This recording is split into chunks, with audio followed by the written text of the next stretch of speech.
This edition of View from the Pew is of this year and will be published in November. Of course, it's much more recent than most of them, but because the Queen has died, I had a few thoughts about that, and I really wanted to share that with viewers. And so, although this version won't be published in the magazine until November, I thought, if you'd bear with me, that I'll put it in here. Last month I talked about using my credit card for an online purchase and the hour it took me to sort out a newly required verification number for online purchases. All this hassle just to stop criminal fraudsters. Most of the hour it took me was spent listening on the phone to jangly noise posing as music, interspersed with the message, "You are moving forward in the queue and will be answered as soon as possible," and the occasional "Thank you for your patience." When Oliver answered, we quickly created a brand new 12-character passcode for the credit and debit card for use when making online purchases only. For everything else, all the cards, the existing numbers and codes still apply. When we finished, Oliver apologised for the 45-minute, 53-second waiting for the call waiting time as I was waiting for him listening to this terrible music. I said he should not apologise for something over which he had no control, but somebody who was responsible should be doing that, and that, as all the banks keep callers waiting and have done for some years, it's obviously a conscious decision made by the top brass. As Oliver was not top management, he can only be held responsible for his own performance and decisions, and should not be apologising for the anonymous somebody else who allocates resources to answering the phone.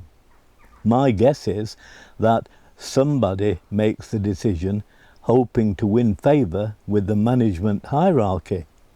Or somebody even higher up the tree is looking to gain share options or bonuses. But not Oliver. A few months ago, I stated that the third principle of Newton's law of motion can be applied to the social actions of humans. I'll paraphrase the laws. There's always two forces, of course, and they occur in pairs, and they're called action and reaction.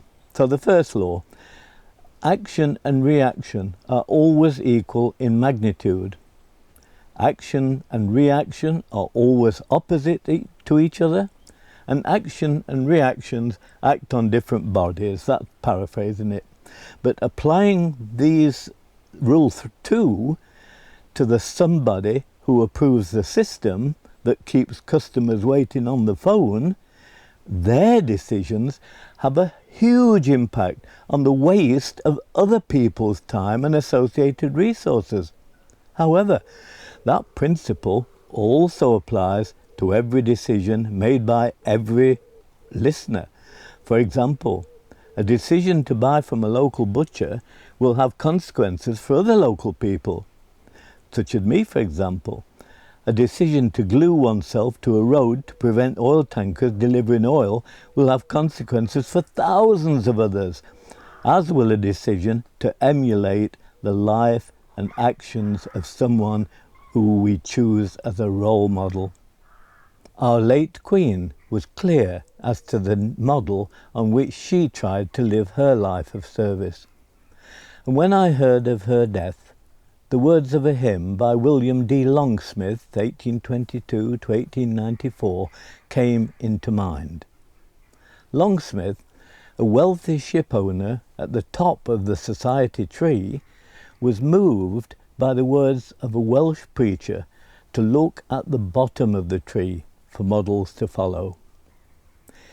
He read the words of the Apostle Peter 1:16, "Be ye holy, for I am holy," and was changed. Longsmith, like the Queen, gave his heart to the Lord, and so began a Christian life dedicated to God. Queen Elizabeth took to heart the words of his hymn. Take time to be holy, speak oft with thy Lord, abide in him always and feed on his word. Make friends of God's children, help those who are weak, forgetting in nothing his blessing to seek. Take time to be holy, the world rushes on, spend much time in secret with Jesus alone. By looking to Jesus, like him thou shalt be, thy friends in thy conduct his likeness shall see. Take time to be holy, let him be thy guide, and run not before him, whatever betide. In joy or in sorrow, still follow the Lord. And looking to Jesus, still trust on his word. Take time to be holy, be calm in thy soul, each thought and each motive beneath his control. Thus, led by his Spirit to fountains of love, thou soon shalt be fitted for service above. May God bless our late Queen. Amen.